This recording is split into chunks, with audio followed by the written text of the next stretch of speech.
Oh, Oh, okay. great. Thank you. Thank you.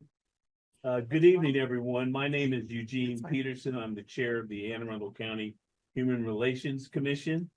The commission is statutorily part of the county charter that was enacted by the voters in 2020. Prior to that, we were like many commissions in Anne Arundel County appointed by the county executive. But the additional assurance we have now is whomever becomes county executive, we will always have a human relations commission. In 2019, the commission was given statutory responsibility to address alleged housing discrimination claims, claims that would arise through a process where people would take their alleged discrimination complaints, forward them to us on our web page on the county website. There are forms in both English and a language translator in a number of languages where people can make their complaints. The statutory responsibility for investigating housing discrimination also gives us the power to enact subpoenas to get information, to hold hearings, and to assess any penalties that may be deemed appropriate. In the last legislative session last year, the county council gave us more additional responsibility. We now are statutorily responsible for addressing any alleged complaints of public discrimination. Public discrimination could be in public housing, in restaurants, in bars and gymnasiums and movie theaters, any place where the public is allowed the ability to access.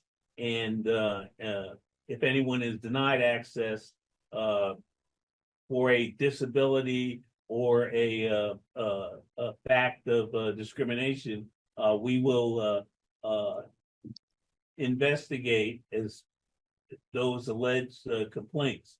We're working with the Office of Law to get complaint forms on our webpage that address public accommodations. In addition to public accommodations, we are also responsible for any alleged complaints of employment discrimination.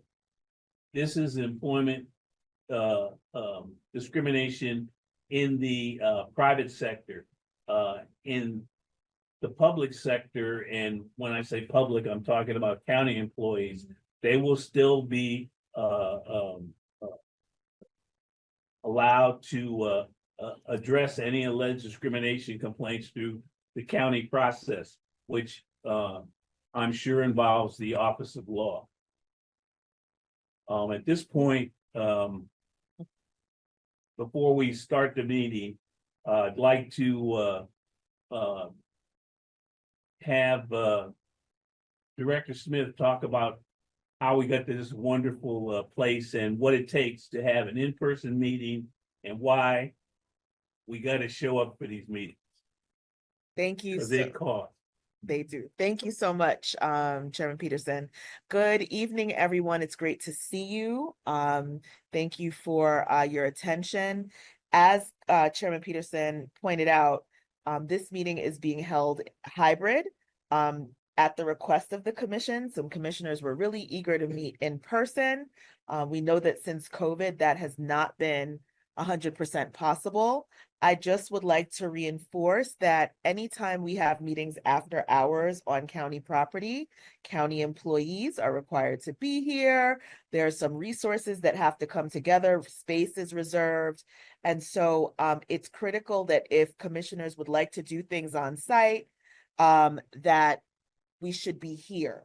I think that there's actually a commissioner outside and I'm going to go and get her, but you know, it's just, thank you so much. It's just a reminder, please, if we're having an event that necessitates attendance in person, just make sure you're here. We had RSVPs for this time, which was great.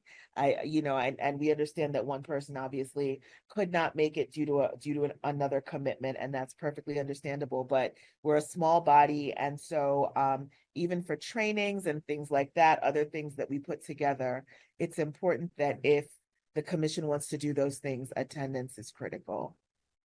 And let me just say that my commitment when this issue was raised was to have the March and April meetings in person. So this is, again, a statement saying that the next Human Relations Commission meeting will be a hybrid meeting. And I'm encouraged by the attendance tonight, but I'm 100%er, so that's the way I roll. And I know that that will be difficult for some people, but as many people as can make it, it will be, I think, valuable, and that's why we're doing it. And if we have a highly successful meeting in April, perhaps then the May meeting would be in person. But this is our first move in this manner post-COVID, so I think it's important and useful. The second item that I'd like to bring up, which is not on the agenda, but which I sent out in the email of the agenda, is I believe Director Smith, we are statutorily required to have a secretary. Yes, that's true. We want to again thank, and I see Commissioner Farris here for his tenure as secretary. He did a great job, but he has a lot on his plate, and he informed me that he could no longer perform the job in the capacity that he felt was necessary and that he wanted to.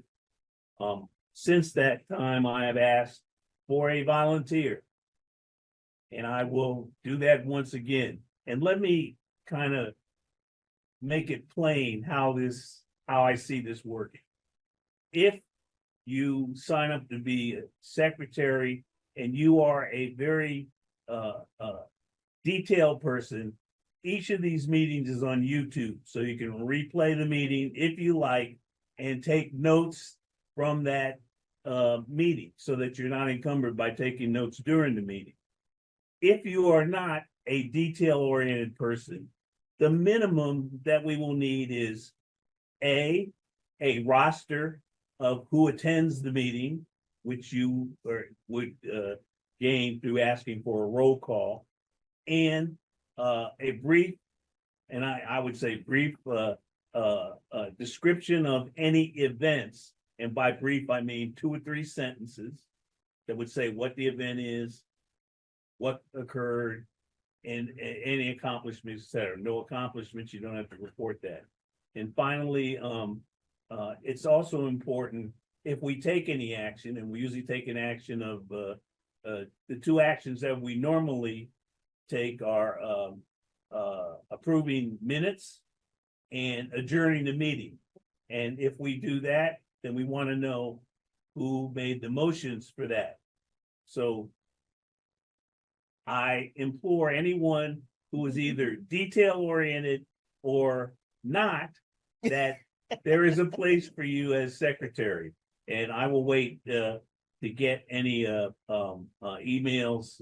You can send an email to me and say, I'm willing to take on the responsibility as I described it in either case, in either way. Okay. All right. At this point, I guess since we don't have minutes from the last meeting, we'll dispense with a roll call. But I guess I would ask anybody that's here to we'll go around the table here, and then we'll ask for those who are in the hybrid mode to acknowledge that they're here. Lakeisha Hatcher, present. Lisa Sorrow, present. Big Aston, present. Eugene Peterson. Okay, we're, David Michaels, present. Jaden Ferris, present. all right. We do have someone watching from a phone number. Yeah, I tell you, but she sent an email, Oh, she did. Okay, Oh, thank okay. you. but she's on the phone but muted. Commissioner, I am promoting you to Yes. panelist. Sorry about that. Ooh, I don't think you're because it's a phone number. phone. Yeah, so you can just put a lot of phone. oh, there she is. Okay. Okay. Welcome, Commissioner Aida. Okay. Having said all that, I don't have the agenda in front of me, so. I can pull it up for you. all right. you. You're welcome. Actually, I'm gonna project on the screen. Yeah, why don't we just project the agenda? We're projecting the agenda on the screen for those that are, I don't know how to, because this is not our system. I don't know how to. You can share. No. The issue is it's in my It's email. mirroring your phone. It's mirroring my screen. Gotcha. So pull it up on your phone. And you're not able to minimize yours? No, because It's gonna project it on the screen. it's doing a full mirror. So it's not just doing the zoom. This is not our system. Oh, I know, I hear what you're saying. Okay. Otherwise, I would know, I could figure out how to do it, but I don't know. Bear with me just a minute. Commissioner Peterson, do you remember what the first item on the agenda was? Maybe you could start until I can pull that up. yes, first item was, well, we'll go with, Justin and his report, which wasn't the first item, but it's the one that draws a lot of interest. Sure thing, Chair Peterson. Thank you so much. And I also Thank have you. the agenda up for, in case you need. Okay. Well, Okay, great. Go ahead, Justin, sorry. No worries, Vice Chair Michaels. Thank you so much, everybody. For those of you watching on A County TV, my name is Justin Paleska, and I am the Senior Service Fellow for the Office of Equity and Human Rights. And I am here today to deliver a update on current legislation through the Maryland General Assembly. So just as a reminder, Sine Die is fastly approaching. That is the end of session, and I believe that falls on Monday, April 7th. So that is in the very near future. Last month, or this past Monday, was crossover day, which means bills in the Senate went to the House, bills in the House went to the Senate, with either a favorable or unlikely report, or just simply some bills that we were tracking did end up stalling in committee. But I did want to give an update on some of those bills. Roughly a couple of days ago, Ethan Hunt from the County Executive's Government Affairs team gave some updates and some analysis on the bills that we are tracking. These are not definite, but these are kind of like the likely, unlikely situations that are going through. I'm going to read from the highlighted ones that are on the tracking sheet that is shared with everyone currently on the commission and on the Office of Equity and Human Rights. So I'm just going to briefly say the bill number, the title of the bill, and then the status. So first and foremost, I'm going to go with House Bill 233, which was the Labor Employment Mandatory Meetings on Religious or Political Matters, Employee Attendance and Participation, otherwise known as the Maryland Worker Freedom Act. Per Ethan Hunt's analysis, the bill has crossed over to the Senate, but the Senate cross-file was recommended to Finance Committee, so it may not make it out of the Senate.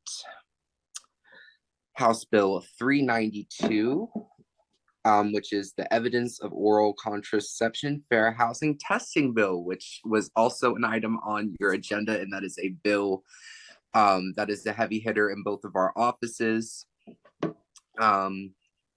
We have good news on House Bill 392. The Senate bill had crossed over to the House, so it may move, but the issue was that it did stall in the House last year, and right now it is in the purview of the General Assembly House. So we will see. We will be keeping tabs on the Fair Housing Testing Bill. House Bill 709, per Ethan Hunt's recommendation, and the title of that bill, please bear with me, I am working off of brick and mortar paper right now for my report, and that is the Landlord and Tenant Residential Leases and Holdover Tenancies Local Good Cause Termination, otherwise known as the Good Cause Eviction Act. Per his recommendations, probably not. The Senate committee wants to amend, but won't move it without the amendment. House Bill 892, which is,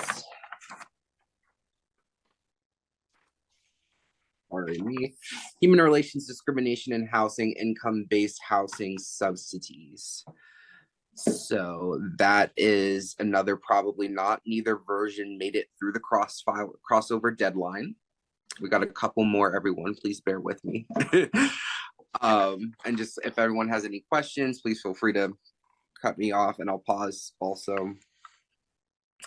House Bill 1006, which is the Immigration Enforcement Sensitive Location Guidelines and Policies Proceeding Sensitive Locations Act.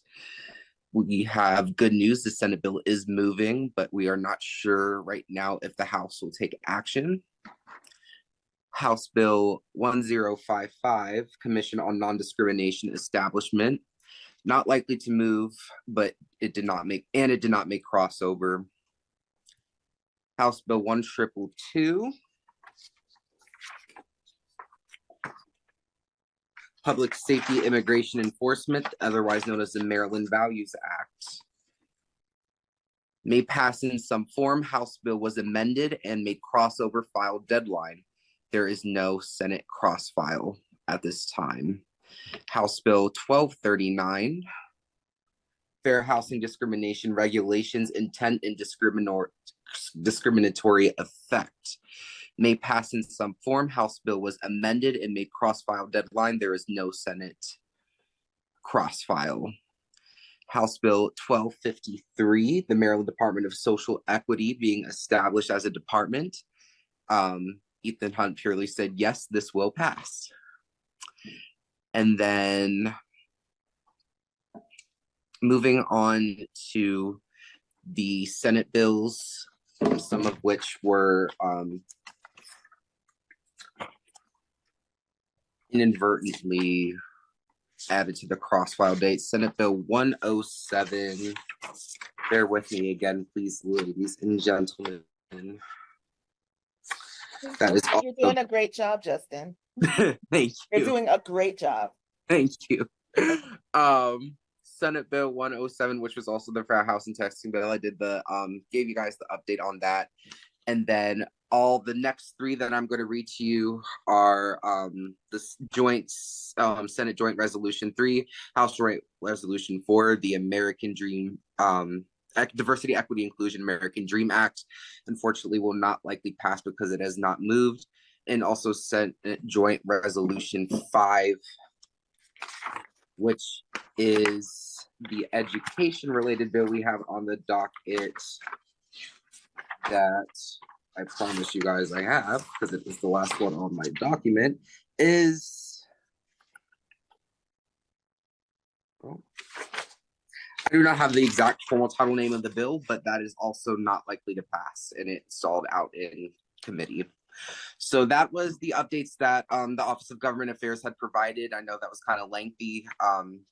The next steps for these bills that are passed, that crossed over to the opposite chamber, we will be looking forward to the hearing dates on those in their chamber, and from there I will let you guys know when testimony is, when the opportunity to watch the hearings are. And as far as I know, that is my update. So thank you guys for your time. I appreciate it. If you guys have any questions, I am open at the chair's will. Well, I guess in my mind, course, the fair housing testing legislation is, in my mind, the number one activity for the Human Relations Commission. But there are other ones, and maybe if you want testimony, Director Smith, on some of these other ones, you let us know, then we can send that out to commissioners and they can decide if they want to do testimony. You can do written testimony, as all of you know. We had a presentation on it. My recommendation would be that if the commission, if any of the bills that the commission heard about that are on Justin's tracker, part of the reason why he's sharing that and sort of sharing the updates is because if there's anything that resonates with the commission in terms of housing or anything else that's within the purview of the commission, I think it's perfectly acceptable for you guys to use your discretion to say, we would like, as a commission, to submit testimony on this. The only caveat to that is, of course, you have to let Ethan Hunt know, because he has to approve it, since if you're doing it in your capacity as a commission, you're doing it as sort of the county. Whereas if you're doing it in your individual capacity, you have carte blanche to do whatever you want. Okay. And Justin, I don't know if you saw that Commissioner Farris was asking if you could send him the tracker again. Yes, and I will be sending another written formal update to Human Relations Commission tomorrow as well. So it'll be found in there, but I will personally send that to you, Commissioner Farris. If I can Justin, speak, can you please? okay, go ahead. I'm sorry, Justin. Thank you Go so ahead. much. Can you please also CC me to the email? Sure thing, Commissioner Haiva, and all the commissioners in that update will be CC'd. And I apologize, cutting off. There is no way that I can raise my hand on the phone. I apologize. Justin, just a clarification. If a bill has a HB and an SB, does that mean it has crossed over at some time prior to, I don't know, it's crossed over before? So the designations on the bills are just strictly the designations. So HB is House Bill, Right. SB is Senate Bill, SJ is Senate Joint Resolution, and HJ is House Joint Resolution. So those are basically just the identifiers to see Right. if they are cross-filed and to see the status of them. There's see. a couple of ways to look, and you can go straight to the MDGA website and look Right. at the status underneath, Right. and it will also be in my updated tracker as I'm going through as the bills Right. up with their hearing dates. Yeah, I guess the clarification I was wondering was, I've seen House bills, I've seen Senate bills without either House or Senate having a number to it. So that's why, if they both have a tracking number, have they crossed over so that they can receive a number from the House or the Senate? So it's If a bill has two numbers on it, one HB, one SB, has it already crossed over in the past? So the other way to go about see if that's happened is when you go to the MGGA website, when you look at the bill, say, we go to House Bill 0001, and you see like there's a timeline, there's like a yellow way to describe it, there's a yellow and everything. When you see it says opposite chamber, that's where you'll see if it's crossed over or not, or to see if it's been previously done before. So then a bill can have two numbers associated with it, one from the Senate and one from the House. It doesn't mean it's crossed over. Correct. Okay. And then the second question, but not to Justin, but is to Commissioner Sorrow. And I don't know if I didn't see this number pop up on Justin's list. Is there any reason for the commission to follow HB 767 about the real property and I know it's crossed over, for the tenant repossession of their items? Yes, that would be a really good one for the commission to weigh in on. That is the Tenant Possessions Recovery Act is a bill that would require landlords to provide notice of an eviction date before the eviction takes place. And it would allow the tenants a period of 10 days after the eviction occurs to reclaim their property. Right now, for those of you who don't know, there is no requirement in Maryland that tenants be told the date of their eviction, and in most jurisdictions, they have no idea when it's coming. And there is no opportunity to preserve your belongings. Everything gets thrown out on the street when an eviction occurs. And that's everything, including, you know, sentimental items. Something that comes up all the time is deceased loved ones' ashes are thrown out. Medications. Passports, social security, all of it is thrown out. And this bill would change that and give tenants an opportunity to preserve their belongings and prepare in advance. It did cross over out of the House, and the big question is if the Judicial Proceedings Committee in the Senate will move the bill. Right. And I think it is support would be helpful. There are indications that it's going to have a hard time moving. Okay, when you say support, you mean calling individual senators or because I don't think it would do much good to provide testimony without touching base with them at this point in time. And I'm thinking like I think Senator Rosapep is on there, and I know him well. I think Senator Sidnor is on there, and we know him well. Right. And there are a couple other senators, I think, that I would be willing, take a look at the committee and be willing to call them on this particular issue. Would that be the action that should be taken? That would be helpful, that testimony, written testimony could be submitted, individual testimony or in-person testimony. Right. It's unclear right now whether it'll be a full hearing or just Understand. testimony, but I think that the help would be most effective is interactions with the members of Okay, judicial proceedings and the And- chair.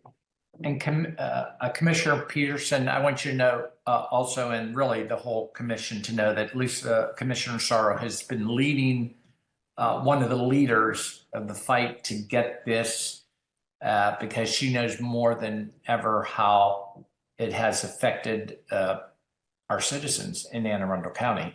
And Right. I think the name of our commission is Human Relations, and this has a lot to do with that.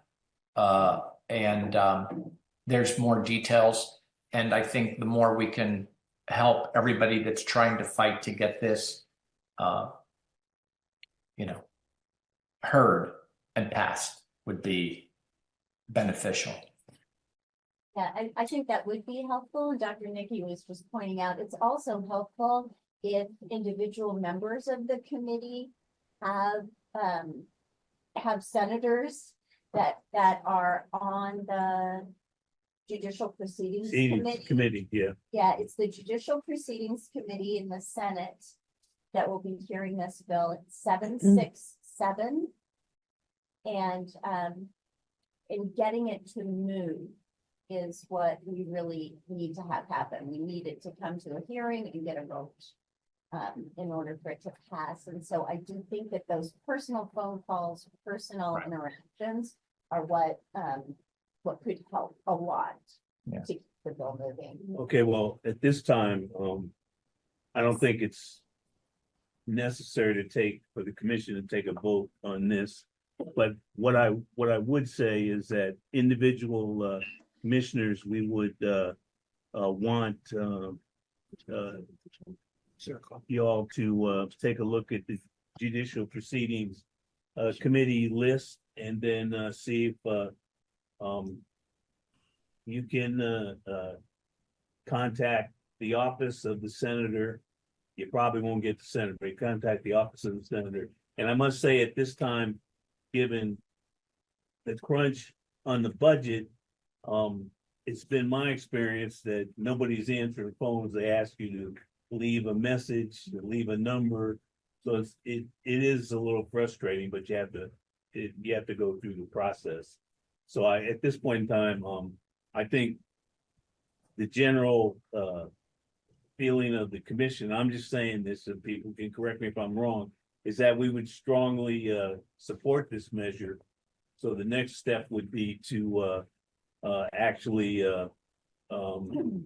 contact individual senators on the Judicial Proceedings Committee and talk to them about the piece of legislation, which is it's what, Senate Bill 776, is that it? Or House Bill 767. okay, House Bill 767. You can look it up on my General Assembly. It gives you the whole bill and you can educate yourself and then go from there. If I could just add one more thing on Sure. this bill, since you mentioned the budget.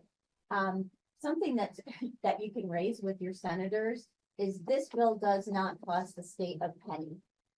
It will not cost the state a penny to enact this legislation. It will save tenants who are losing their homes incredible amounts, not just of money, but peace of mind, and it will allow them to keep their belongings. So this is a way that the General Assembly can help residents in Maryland without spending a dime. Well, it might even help local counties, because what happens is the sheriff's department has to go out and send personnel, and whether people are home or not, they have to pull this stuff out and put it on the curbside.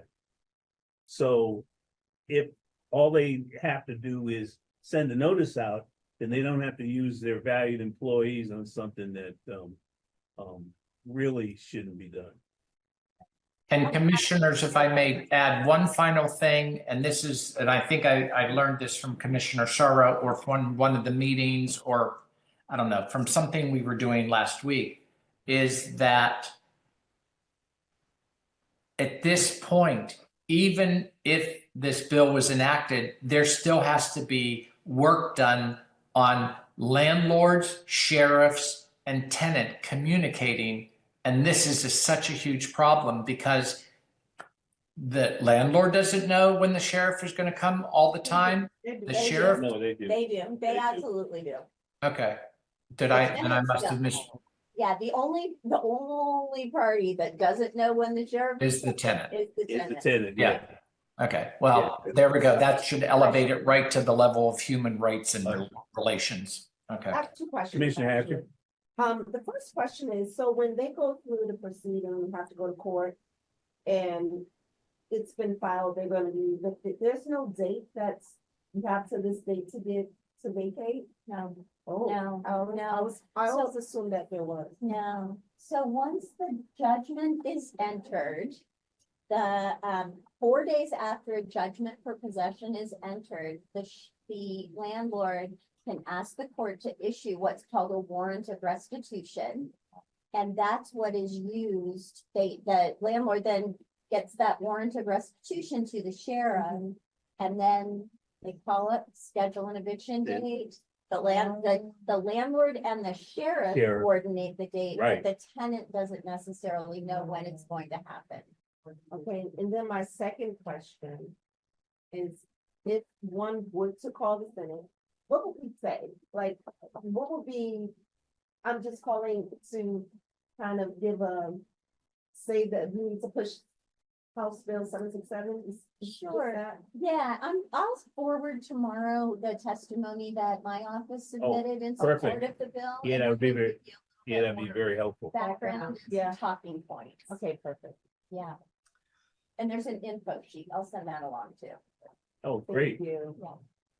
So everybody will have adequate ammunition to Mhm. craft a personalized response to the senators.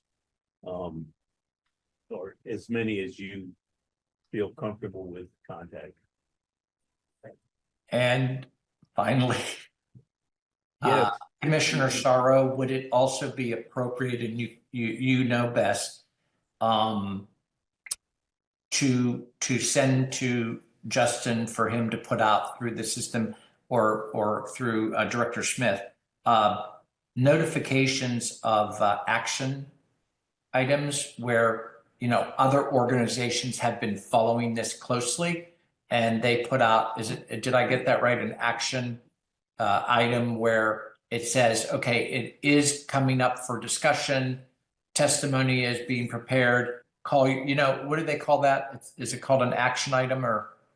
Call to action. Yeah, action alerts. Action alert, I'm sorry. Yeah, you know, we've just done our own action alert. Just Right, now. right, And so I think once I send everyone some testimony in the fact, Right. you'll be on board.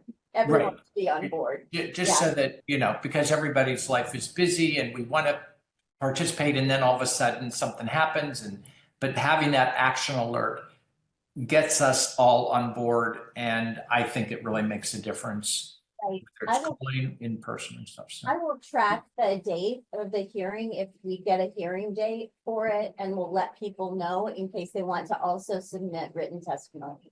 Or Sure. the board as a whole wants to submit testimony. Yeah, that would. Tracking that date. Yeah, I think that would make a difference to Commissioner Peterson if. Well, if we yeah, do get on board. at this point, then, I'd like to ask, for a motion to,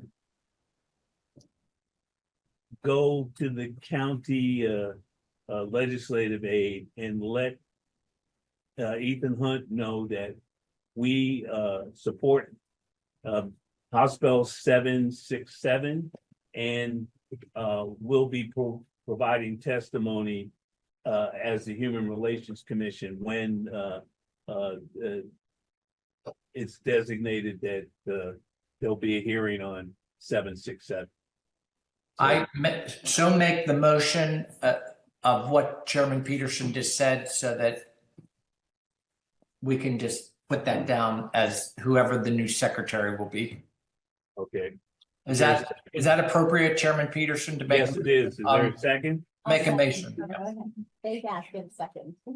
Okay. It's been properly motion and seconded. All those in favor signify by saying aye. Aye. Aye. Aye. All those opposed? Okay, passes unanimously. So I will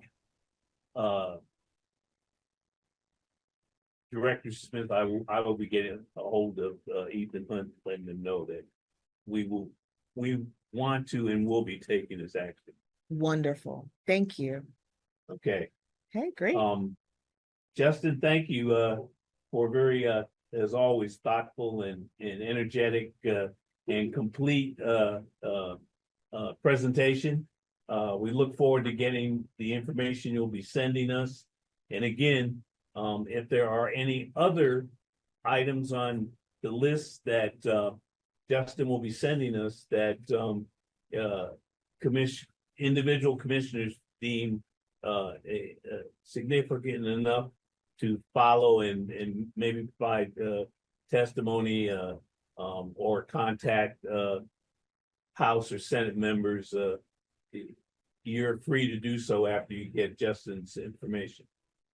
Okay, I'm now Thank you, going to go Commissioner to the Peterson. item that we had first off, which was a general discussion. We met with the SEAT group of students, very powerful group of students in the Anne Arundel County Public Schools as part of our Unity Day effort. And I thought that we might devote some time tonight to talk about impressions of the meeting, items that came up during the meeting, and what action, if any, we want to continue to do, because it seems to me that this is a group that touches a lot of the bases that got us into supporting Unity Day in the first place. when we did the tree lighting at Downs Park. And I think that, if we could find a way to, support the efforts of the SEEK group, I think it would be beneficial for children, the school district, and the larger Anne Arundel community. So I just open this up now for impressions, for those who were, able to attend, the virtual meeting.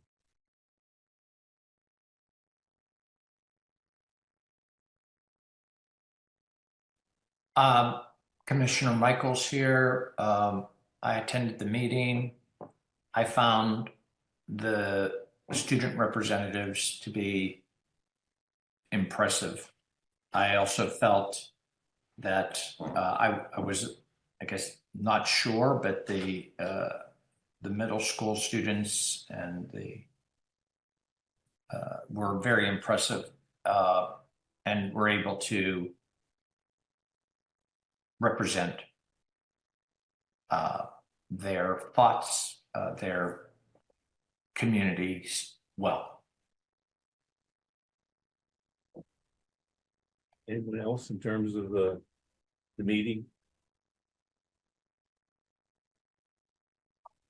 I'll jump in. I shared, Commissioner Michael's, sentiments. I thought that the students were incredible.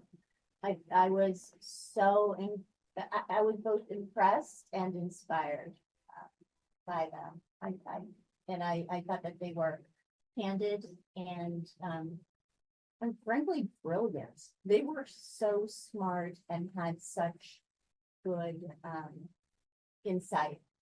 So I really appreciated hearing from them.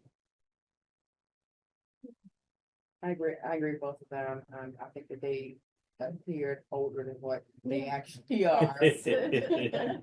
I had to sit there and think, I mean, I was driving along, I was still listening, and I had to sit there and think like, hold on, these are middle school and high school kids. Yes, they are. But like you said, they were so very thoughtful and insightful, and I thought it was just important for us to listen. I wish we had more time to really listen to know what they had to say.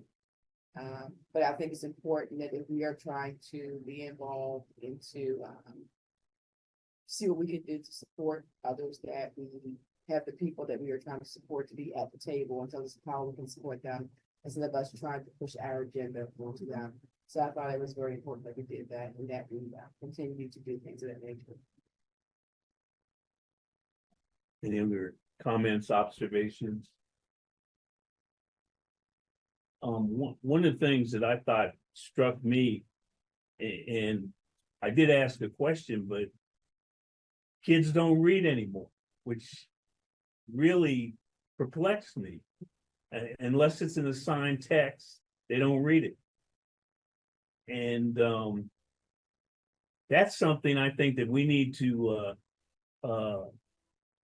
make sure that we were concerned and maybe pass that observation on to the administration of Anne Arundel County Public Schools, because it's hard for me to understand how high school and middle school kids can get an adequate view of the world if they're just in their silo looking at Instagram, TikTok, maybe Facebook, but I don't really think so.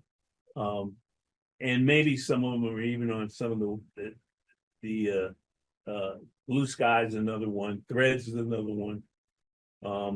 And if that's where they're getting their information, where is the civic responsibility to talk about an open society and how you get there? And sometimes it's by reading books.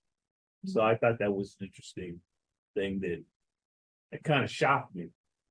And they were very upfront about it. And they suggested, when I talked about book clubs, they said, nah, maybe a video or some kind of almost like a podcast type thing that would engage the students. And I thought that education is in trouble if that's where we're at. That's Well, I think it's just where they're kind of migrating to. Like nowadays, when were younger, we went out and played and, had physical activity. Now they all meet on social networks and they group together and have like this group chat going on as they're socializing. So it's just a different day and time. Well, it is, but I can remember growing up as a little boy, that one of the first things my mother did was she got me a library card. And she said, why don't you walk down to the library and get yourself a book, son? So I walked down as dutifully as I should and went in and I got involved with the story of series, like the story of the FBI and et cetera. And I decided that I was going to read every one of those that summer. And that was because I had a library card. So I understand how young people communicate now. Times have changed, but people have to engage in reading books, unless I guess you go to college and you use AI and it writes your papers and you move on from there. I don't know, but that was very shocking to me, and I'll just be quiet now. So I didn't attend. If may I, Yes. the one thing I loved about they really was open to roundtable discussion, and it's up to us. Maybe we could make it in a way, not to force them to read, but make it engageable, like introduce them on a book chapter and say that read that one, we're going to have a discussion about it. I did review some of the school curriculum. Honestly, it's up to the teacher sometimes to make it engageable for the students to, like, if we introduce them a book to read, which is a great idea. I'm myself old school, I'm not that young. So I'm a bookworm, I love reading, but sometimes it could be a little bit engageable. Maybe we or the school, or maybe we should take a look at the school curriculum, what books they are offering to read. Because I kind of find my daughter goes to school that some of the books that they are reading, I find it difficult and understand why these kids are reading these books. Some of them, to my humble opinion, is not really helpful for the students. So they do love the round table. Maybe like you offered very good books there. Maybe they can come up, each student can be giving one paragraph, they read it and they come and they talk about it. Maybe not reading whole books, but each of them reading one passage of the book can be helpful.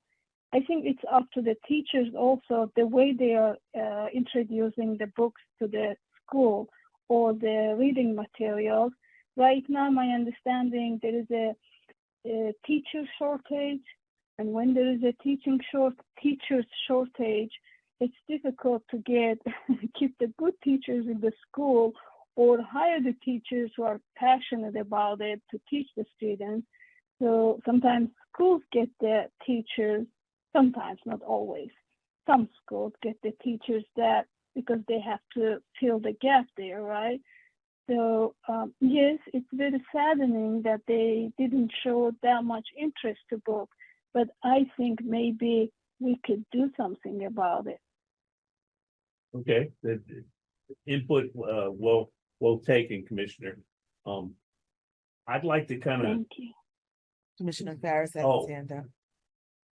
yes, Yeah, I Commissioner Michaels private messaged me and told me to raise my hand since I am the youngest to that and the closest to their generation.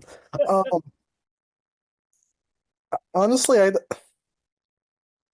I think part of it is like the books we read in school are still very like Eurocentric, so that could be part of it. We missed what you said. The audio glitched right there. You said part of it is that, Oh, sorry. about that. Can you hear me still? Yes. yes. Oh, I think a lot of the curriculum is still like the books we're reading is very Eurocentric, and it's not like reflecting the diversity of like we've came a long way, and but like what we're asking kids to read, they don't see themselves in the curriculum. Mhm. I think that's part of it. I will say the other half is likely due to the pandemic and Mhm. 2 years being online and not being forced to read books. And also there is AI. I mean, I use AI to summarize my readings in college. Not gonna lie, but but I do agree, like with part of what Commissioner Hayeva said, like I don't know, dialogue, on yeah, on some issues that are of importance to them. Can someone give a little background as to what was said, like, what was the discussion that got to the book club, and was it just a, a, a recommendation, and the kids was like, no, we'll rather do, like, a little background? I raised the question as to whether it would be helpful to do things like a book club. Okay. And then they responded to what I Oh, suggested. okay. And said they don't read. Right. And then they said, It said they don't read. I think we need to meet kids where they are. These were clearly not kids who we would say, well, they're not very well read. These kids, they know what's going on. They Yep. know current events. They, you know, they may say, well, we don't read books, but they were fully aware of what's going on around them. I think we tend to think, and perhaps they think, when they do some deep dive on the internet into something that they're interested in, they're not considering that reading, but they are certainly researching and investigating and going further with the topics that they're interested in. And so I think we have to meet them where they are. What we heard them say is they don't read, but they spend a lot of time at the library. They use libraries as, what did they call it? The Third place. Third Yeah, place. the third place, So right? I love that concept, and I think that was one of the things that they told us was important to That's them, true. third spaces or third places. Or third spaces, and also, yeah, they do like having that dialogue and roundtables. And so I think we need to listen to what they told us, and we have to also recognize that they may not like sit in front of a book, but they certainly are well read. Right. I don't think that we were that articulate at their ages, Heavens no. or that aware of what's happening. Barnes Nobles released the list. I believe it was last year. The best 20 books that most teens are reading or have read. It was really interesting list to see they were reading. So I think they do read, but depends selective reading, let's say, depends what they are reading. So I don't think they completely don't like reading, but again, they're reading, but what they're reading is selective. Yeah, I agree. And it may be that Got here a little bit late, the person who was just talking before that, That's Commissioner Hayeva. and tell me about her. Commissioner Hayeva? yeah, I'm sorry. It's raining. Haven't had It's anything raining live. here. It's raining thunder here. I'm sorry. So he was unable to make the meeting. Commissioner. That's In okay, person. but I'm saying, is she a student representative? Is No, she she's not a student representative. Okay, well, just, you know, it would be nice if, since she doesn't wanna have her picture on there. She's on the No, phone. she's on the phone. Well, you have a picture of her on the She's phone. been on multiple meetings. Yeah. with I'm sure her she picture has. on, I've so- seen. Well, so she's probably been here when you haven't been. Cause she's been here on a lot of these meetings. Well, they've all been good. She's at the training board. Yep, and at the training, the in-person training. Okay, sorry. Not a problem.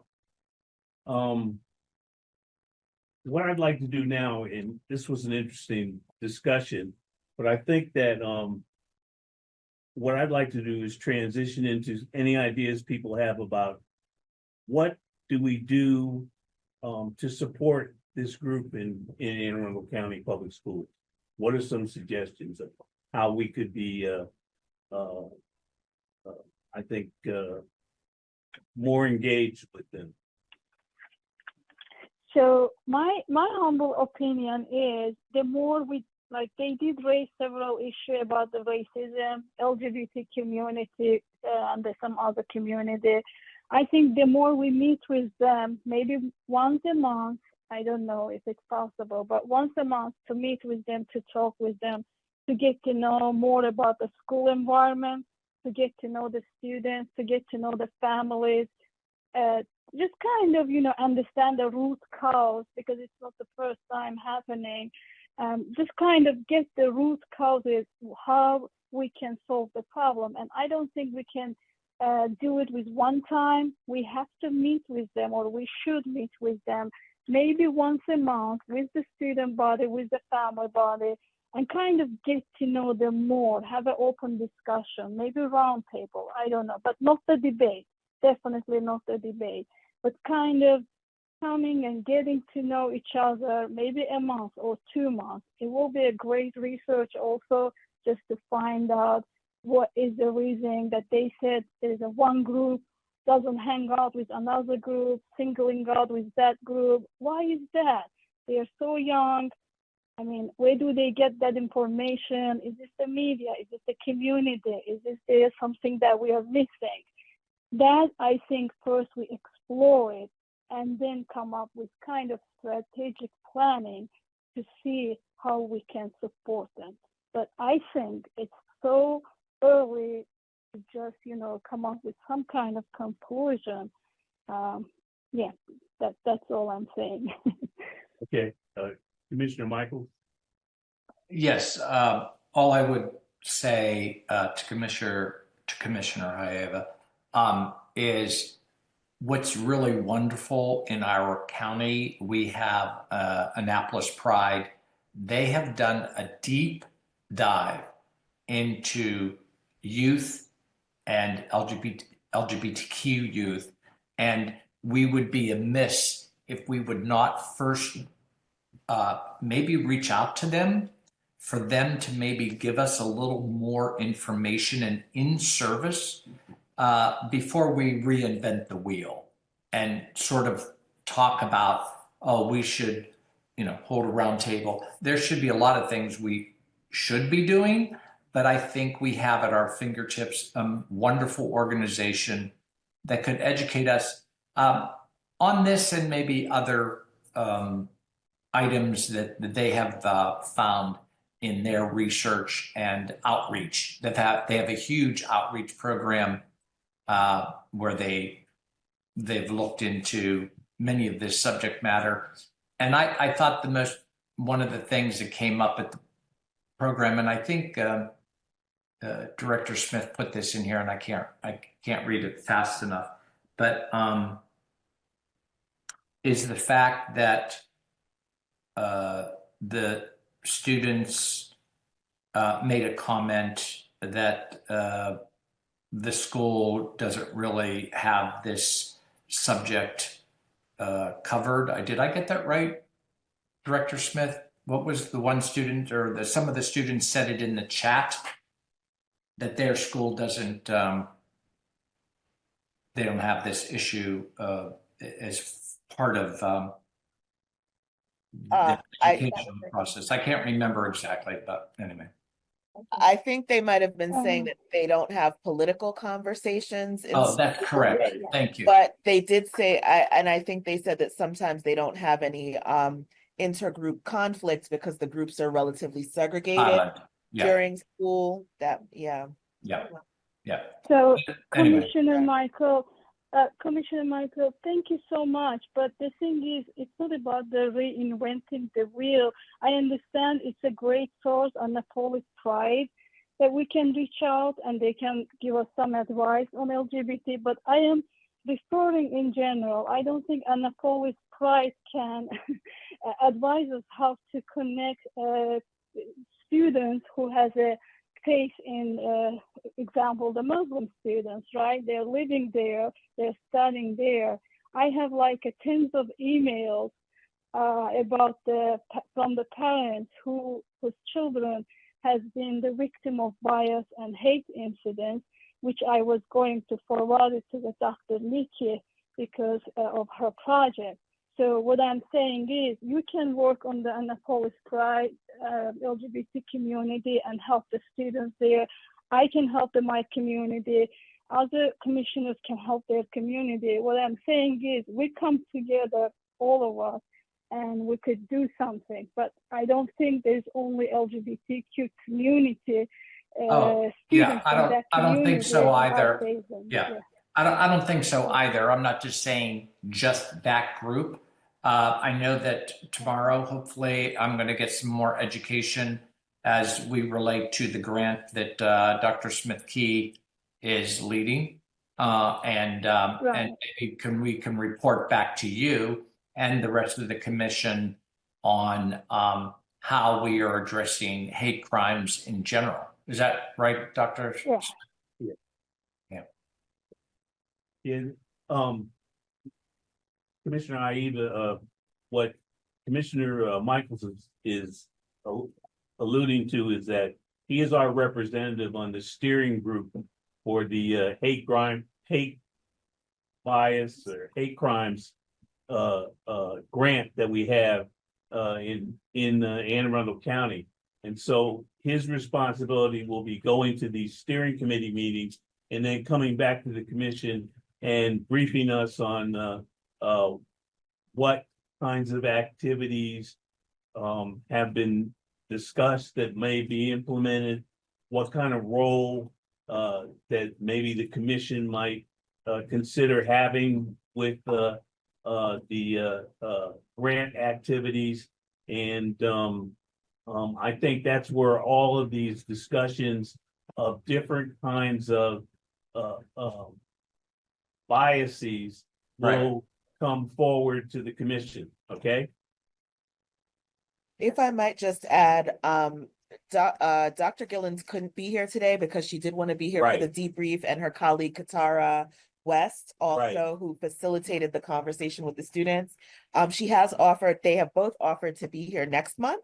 Okay. So if the commission has some ideas as you review your own notes and impressions, maybe the notes that were circulated, if there are things that you'd like to propose, or consider or discuss further with Dr. Gillens and Ms. West, they'll be here next month. Okay. So if that's if the Great, commission thank obviously you. wants to hear from I them. think that would help with Perfect. what we're Perfect. struggling with, is trying to figure out what next steps might be. Okay. So yeah, we'll have a full discussion next month. And I would end this item on the agenda by saying that it was a really robust and full meeting that we had. And it also, I think, highlights how important student input is, which leads me to an announcement that I have to make, which is our student member was unfortunately having to move out of the area. So she is no longer on the commission. So we will, I think the appropriate steps would be Director Smith to contact Crafts and see if, and I don't think that they'll be able to nominate somebody and whatnot. So maybe we can get Crafts to agree to work with C and see if we can get a student to be an interim student, full voting student member for the rest of the year. I've asked Tom Nee, who is our boards and commissions liaison, to reach out to Stacy Pellegrin to facilitate the process. Okay, good. So we should be hearing about that maybe at our next meeting, the April meeting.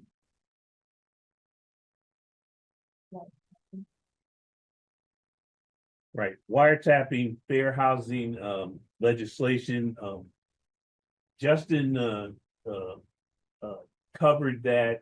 We have given testimony, as I said in the previous meeting. And now, I think, I will, be contacting, Delegate Bartlett's office to find out if there's any additional information that she has in terms of how she sees the legislation progressing. Because when I met with her early on this year, and she agreed to sponsor the House legislation, one of the things that she asked me to do was not to contact her colleagues in the Senate and the House, but to let her handle it. So that's what I've been doing. And I'll have and actually we'll know the result by our next meeting. And if there's anything that is of importance that her office discloses to me, I will pass it on to all the commissioners. So that's where we are in that important piece of legislation. The next item on the agenda is where are we? And I think Commissioner Michaels, this is part of what you're working on, creation of the commission's strategic plan for 2025 and beyond. Where are we with that? To be honest, Commissioner Peterson, we are nowhere. Okay. Yep. So after tomorrow and the first meeting of the multidisciplinary action team, then I will have answers for you by April. Okay. Along with anybody else who I'm working with on that. If that's acceptable, I appreciate. Oh, no, that's time. fine. No, Yeah. April is fine. And I would assume that in this time frame, there'll be some kind of discussion with those that are interested okay, that's great. And I think too that we want, what one of the ideas was, we wanted Dr. and Chairman Peterson, you were on these links with the emails with Dr. Smith Key. Yes.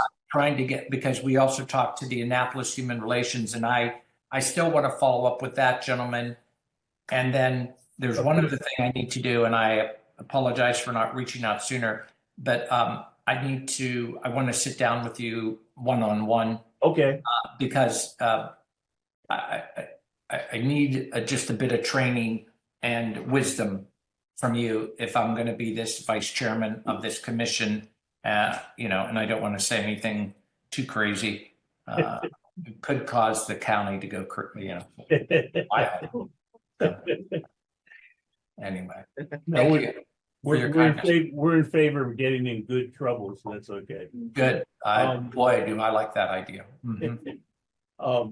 Thank you. At this point in time, I'm going to turn to Director Smith and ask for her report. Sure. My report for this week or for this month, I should say, is relatively brief. I do want to remind you that the chair of the Commission for Women has offered to provide you with support. They're actually in the midst of their strategic planning process. They've had several meetings. It's gone pretty well. The Commission for Women just celebrated its 50th year, so they've been around a long time. And they have recently sort of revamped that commission. They went through a period where they had to kind of figure out what they were doing with membership and some other things. And so they've really been reinvigorated. If you're interested in speaking with her, I can share her information, but she has offered herself as a resource to talk about their strategic planning process for you guys. In addition to that, the monthly hate bias incident numbers, we have 12 hate bias incidents that were reported in the month of January. At this point, we don't have numbers for February because, as I've mentioned previously, we are actually getting additional staff in Dr. Nikki's program to support the data reporting process from the police. I think we've discussed that some of that data reporting really changed over the course of the last few months, several months. And so we are getting some data now, but not with the consistency that we'd like. Just because we are waiting for this staffing component. We built it into the grant this way, and we will have more to report, and you can look forward to those annual reports. I guess. I mean, I'm sorry, those monthly Right, reports. I guess the concern that I would have as a long-term member of the commission is, we used to get not just data that would be reported to the state as a potential hate crime, but we got data on other issues that couldn't be reported because of the statutory requirements in the state, which are pretty rigid in terms of what a hate crime is. And the additional data that the police department routinely gathers that sheds a light on potential areas of concern or hate bias incidents that are incubating in an area. So I guess I'm wondering, are they still providing that kind of information? We are still getting that. I think, you know, we're keenly aware of the climate, and we have gotten some inquiries about what's going on generally, and we want folks to know that we're monitoring those incidents closely. We are getting the incident data separate from the crime data, which is reflected in the dashboard that was recently updated for 2024. So the answer to your question is yes. Well, is the police department comfortable with sharing the incident data? Because we used to. You know, I think that's a discussion that I'm gonna reserve for a little bit later, because I Okay. think it's a part of the grant reporting process, and so Okay. we want to, yeah. But we'll be reporting to the commission next month with some concrete answers. Nikki has actually retained someone who's going to be doing the data analysis for us, and she's going to be starting at the end of this month. So we look forward to having Right, that. because the reason I'm concerned about this is each year and I've sent it out to the commission, we're supposed to produce an annual report. And if we don't have that kind of information, we can't talk about trends. We can just talk about individual incidents. So we really need the trend data to be able to highlight to the executive and the county council how different areas of the county are trending. I'm really glad that you highlighted that publicly in the meeting today. So thank you for that. You're welcome. Yes. The Anne Arundel Community College, Dan Bethhoff, does a quarterly survey of public opinion in Arundel County. And I think he's going to be coming out with this quarter survey in a few weeks. I thought maybe we ask them to give a brief report or just take the summary and distribute it to the commission. Well, if you're in touch with the Dr. Nadab and you feel comfortable with it, why don't you get the information and get it to me, and then I'll distribute it to the commission. Okay. Now, my question is though, is do we just want to have him dump it and give it to us? Or do we want to have some input in future surveys? So if that is the case, maybe we should have him come to a future meeting so that we can have some impact on the way that survey looks. Okay. What is the grounds of the survey? What's the ground? Yeah, what is the sample, like what is he surveying, I guess? They survey about 1,000 people. Okay, It's the community attitude survey. okay, And so I know you said quarterly, Commissioner Apter. I think it might be semi-annual now. Yeah, I think it's. I feel like we get it it's twice semi- a year. Yeah, I think it's. And so our office did have the opportunity to contribute some questions. We've actually been trying to get some longitudinal data, asking some very similar questions over time to see what if we can develop some trends, right? And see how things are changing or staying the same. Yeah, there aren't anything there's nothing in the survey about hate bias crime. No, there isn't, and so that could be so, interesting. You know, if we wanted Mhm. to introduce that, we It could be interesting. Community attitude. It's the community attitude survey, and the results are publicly available if you Google. And they're local, like Commissioner Apter said, it's the community college. So do you know who he's serving? I think I'd rather he talk about his methodology. Mhm. Dr. Nikki, is this something that would be beneficial in terms of the grant? Absolutely. Okay, Data is always good. yes, That's something that we can do through that means, or we can create a survey as well. And figure out a way to administer that survey. right. These are conversations that we welcome. The advisory, multidisciplinary advisory team meeting is to get the voice of community involved in the process that we're getting into. Okay, And so that's something, Commissioner Michaels can certainly take to that meeting tomorrow. okay. And we move forward on that. You asked me to be in touch with him. Do you want me to ask him to attend future meeting? Sure.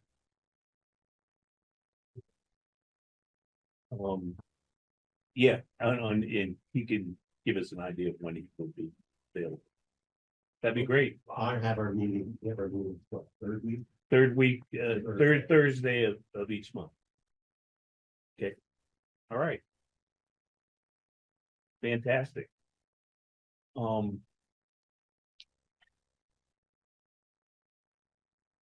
Thank you, Director Smith. Sure. Commissioner Hatcher, have we had any interaction with the Annapolis Human Relations Commission? No, I think I'm gonna have to reach out. I haven't received any, invites. Yeah, for the past I think, month or so. Commissioner Keller said their next meeting was in April. Okay, that would make sense. Yeah, so, but check with him. Yeah, I'll still reach out to him. Okay, fantastic. Okay, at this point in time, we have no other items on our agenda.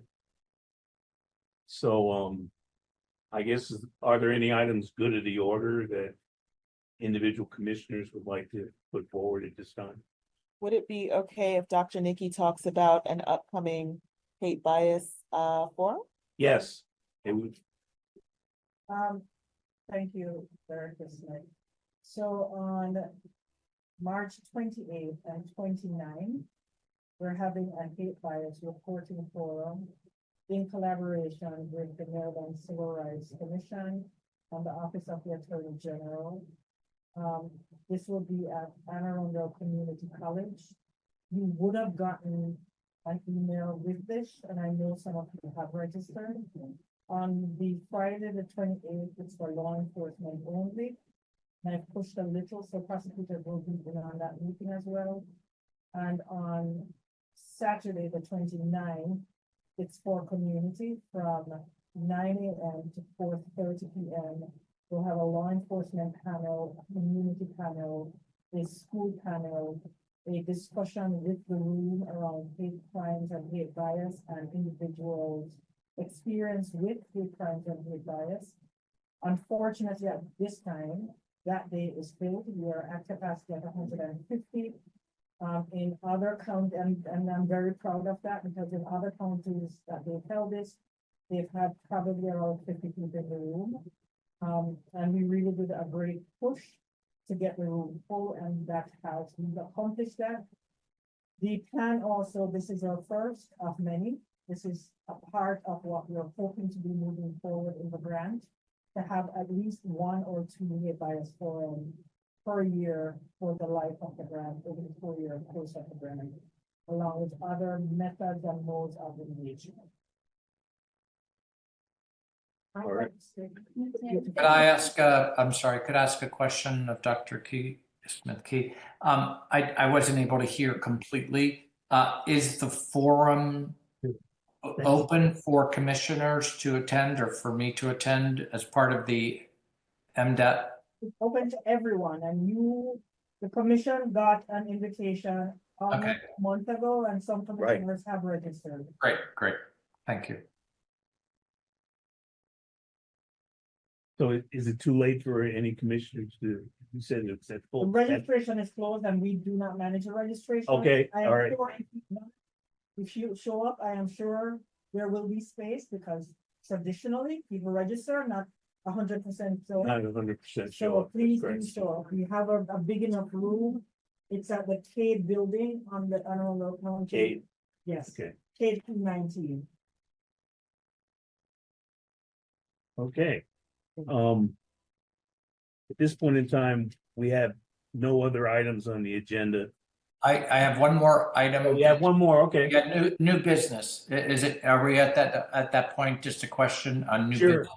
Yeah. Commissioner, Director Smith, you were one of the chairs, I believe, of the state HRC day meeting. Is that happen every year? It has not historically happened each year. This was a collaboration for the first time. We probably, I can tell you, I think MCCR would very much like for it to be an annual event. I think it serves a great purpose because of the commissioner track, allowing commissioners to kind of get some insights about what other commissions are doing and best practices. Right. Right. And I found it to be very valuable. I met a lot of new people. And I'm putting my vote in that if you have some power to, collab again, I think we need to do it. Because I'll be sure to great pass that opportunity. along. Yeah. Yeah. It's amazing. Thank you, Commissioner Peterson. You're welcome. Any other items? Seeing and hearing none, I'd ask for a motion to adjourn. That's a non-debatable motion. Make you adjourn. Okay, Commissioner Sorrow, is there a second? Second. Second. All in favor signify by saying aye. Aye. Opposed?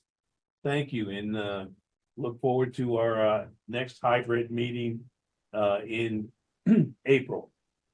Wonderful. Thanks, everyone. Oh, regarding the next hybrid meeting. Does anybody in this group know what an owl technology, which basically puts a camera in the center of the room and it has it go Yes. around so that each person who's talking has a close-up of them, as opposed to what we got here is a big long thing. We'll turn that over to the county and see if the county has that capability. Sure. This is not our conference room, so we would like to thank Anne Arundel Economic Development Corporation for allowing us to be here. But in our conference rooms where it's our technology, we do have a little more control over that. So I will be mindful that that's something that you're seeking. And I need a close-up of Commissioner after anyway. Yes. Yeah. Love that. All right. Everyone have a wonderful evening. It was great to meet with all of you and have a good weekend. Thank you. Thank you. Maryland Day on Friday, Saturday. Yes. All right, Yeah. all day too. Bye, y'all. And